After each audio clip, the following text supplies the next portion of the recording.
हजरत उमर बिन अब्दुल अजीज, Iraq में रहने वाली एक औरत थी। उस औरत का खामद फौत हो गया तो 5 बच्चियां यतीम थी।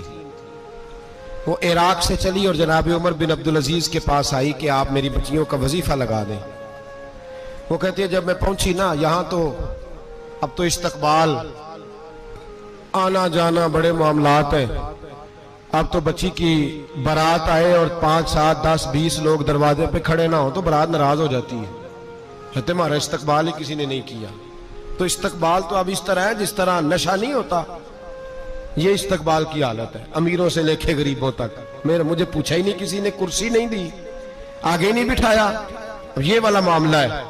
और मैं मेरी तरह के लोग, नेक लोगों की बात नहीं करता। अब तो हम देखते हैं फुला मौलाना का इस्तकबाल हो रहा है, फुला के लिए लोग खड़े हो रहे हैं, नारे लग रहे हैं। और अब तो मैं देखता हूं ऐसे ऐसे हाथ लहराते हैं सूफी और दरवेश कहलाने वाले, जैसे सियासी लीडर लहराया करते हैं। ये क्या तरीका हुआ? ये कौन सा तर्ज जिंदगी? मेरे नबी पाक सल्लल्लाहु अलैहि वसल्लम ने फरमाया जो ख्वाहिश करे कि मैं आऊं और लोग खड़े हों वो तो जहन्नमी है, तो दोज़खी है।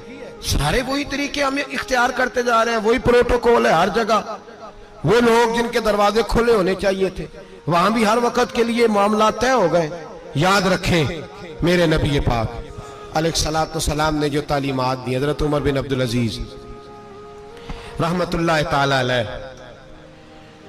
औरत कहती है मैं पहुंच गई, मैंने लोगों से पूछा घर कहाँ है, तो कहा वो जहां बोरी लटक रही है ना बाहर, टाट का पर्दा लगा हुआ है, वो हजरत उमर बिन अब्दुल अजीज का घर है।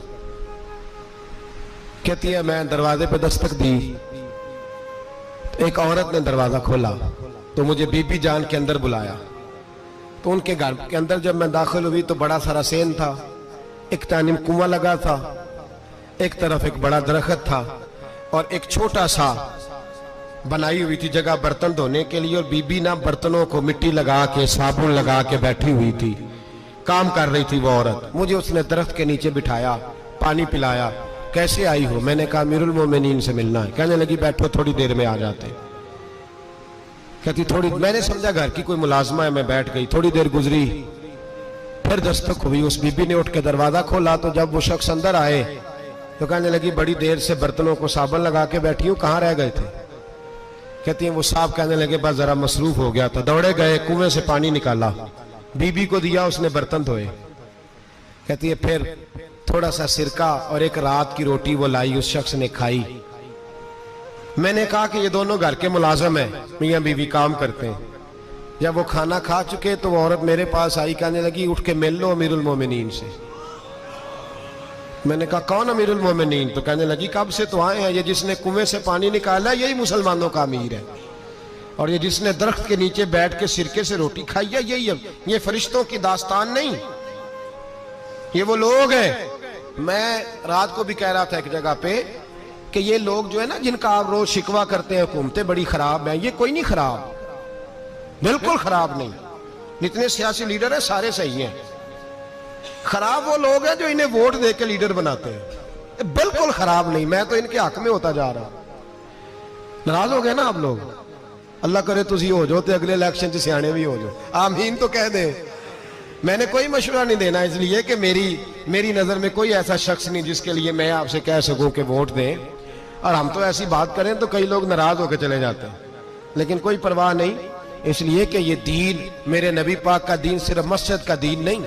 इंशाअल्लाह आइंदा जुम्मे नजरिया पाकिस्तान बयान करूंगा और बताऊंगा कि पाकिस्तान का मतलब क्या, ला इलाहा इल्लल्लाह मुहम्मदुर रसूलुल्लाह सल्लल्लाहु अलैहि वसल्लम।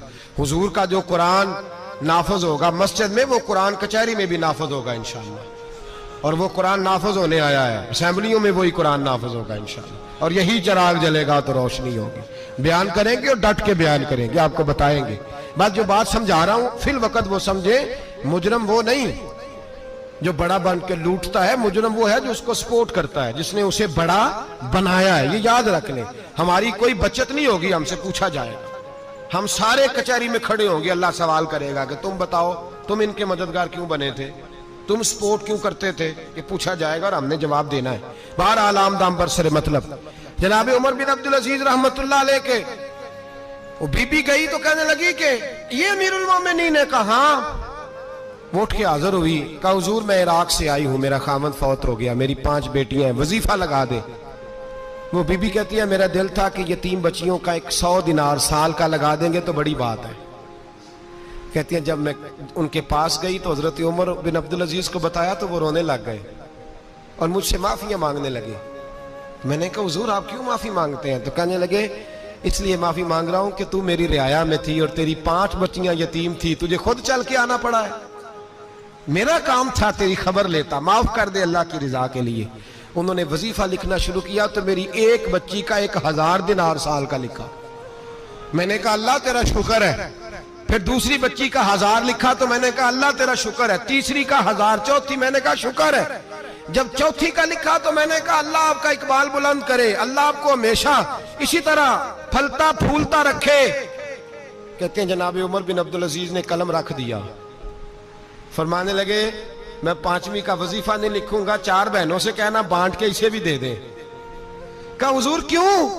आप फरमाने लगे जब तक तू अल्लाह का शुक्र अदा कर रही थी मैं भी रब से जुड़ा हुआ था और अल्लाह से डर के लिख रहा था। अब तूने मेरी तारीफ की है, अब मेरी जात आ गई है, अब मैं अगर ये वजीफा लिखूंगा तो इससे अल्लाह राजी नहीं होगा, इससे मेरे नफ्स में रिया पैदा होगी। अब मैं 5वीं का नहीं लिखूंगा, जा और जाके इराक के गवर्नर को दे। बीबी कहती है मैं घोड़े पे बैठी और मैं चंद दिनों के बाद इराक पहुंची। जब सवेरे आके मैंने वालिए इराक को रुका दिया तो वो चीख मार के रोया। मैंने कहा क्या हुआ? तो कहने लगा बीबी आज रात को हजरत उमर बिन अब्दुल अजीज का इंतकाल हो गया, फौत हो गया, तो इंतकाल कर गए। कहती मैं भी तड़प के रोई। मैंने कहा मेरी यतीम बच्चियों का क्या बनेगा? तो वो गवर्नर कहने लगा तेरे वजीफे जारी रहेंगे, तुझे मिलते रहेंगे। तो कहने लगी कैसे? कहने लगा मैं अगर तो गवर्नर रहा तो तेरा वजीफा जारी रहेगा और अगर गवर्नरी से उतर भी गया तो मैं जाती तौर पे मालदार हूं, फिर भी तेरी बच्चियों के माहाना पैसे पहुंचते रहेंगे। मैंने कहा तू क्यों देगा? कहती वो रो पड़ा। कहने लगा अगर अमीर हजरत उमर बिन अब्दुल अजीज जैसे हो तो फिर अल्लाह गवर्नरों के दिलों में भी रहम डाल दिया करता है, फिर मेरे जैसे लोगों को भी वो बदल देता है। हजरत उमर बिन अब्दुल अजीज घर आए, 3 बेटियां थी। एक को आवाज दी, वो आई तो उसने मुंह पे हाथ रखा है। दूसरी को आवाज दी, वो आई तो मुंह पे हाथ रखा है। तीसरी को आवाज दी तो मुंह पे हाथ रखा है। आपने अपनी बीवी से कहा कि ये बच्चियां मुंह पे हाथ क्यों तीनों ने रखा हुआ, क्या बात है? तो बीबी रो पड़ी, कहने लगी 4 दिन हो गए मेरी बेटियां प्यार से रोटी खा रही हैं, 4 दिन हो गए, उनके मुंह से बदबू आती है इसलिए वो आपके सामने आती हैं तो मुंह पे हाथ रख लेती हैं 4 दिनों से। बीबी रो रही है, हजरत उमर जलाल में आ गए। आप फरमाने लगे तू ये रो रही है,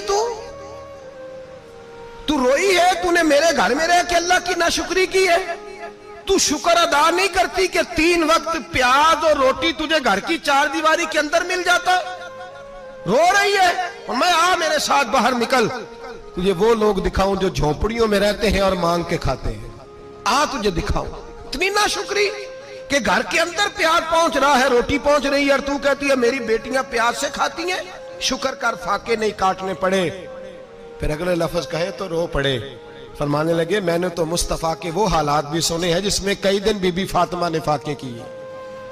तू घर के अंदर प्याज पहुंच रहा है, तो अभी भी सादगी, आजिज़ी और कनात नेमत थी इन लोगों की। हमारे यहाँ रोज शिकवा है, किस बात का? गाड़ी कोई नहीं। रोज रोना है, किस बात का? बंगला कोई नहीं। रोज रोना है, किस बात का? बैंक बैलेंस कोई नहीं। 10 जोड़े क्यों नहीं ईद पे आए? और ये सिर्फ औरतों का मसला नहीं, हमारे अंदर भी ये बात बदर्जे औला। हम रोज अपने आप को मिस्कीन कहते हैं, गरीब कहते हैं, लाचार कहते हैं, मजबूर कहते हैं। कभी देखो वो जो झोंपड़ियों में रहते हैं, कभी पलट के देखो लोगों की तरफ जो पैदा हुए तो आंखें कोई नहीं थी, हाथ कोई नहीं थे, पैर कोई नहीं थे। वो देखो जो पैदा हुए तो सर पे बाप का साया कोई नहीं था। कैसे कैसे लोग वक्त गुजार रहे। हम रोज आके कहते हैं कारोबार ठंडा हो गया, हालात बड़े खराब हो गए, हम बड़े मजबूर। क्या हो गया साहब? अल्लाह के दिन है, सारे अल्लाह के दिन है। वसल अच्छा है ना फिराक अच्छा है, यार जिस हाल में रखे वही हाल अच्छा है।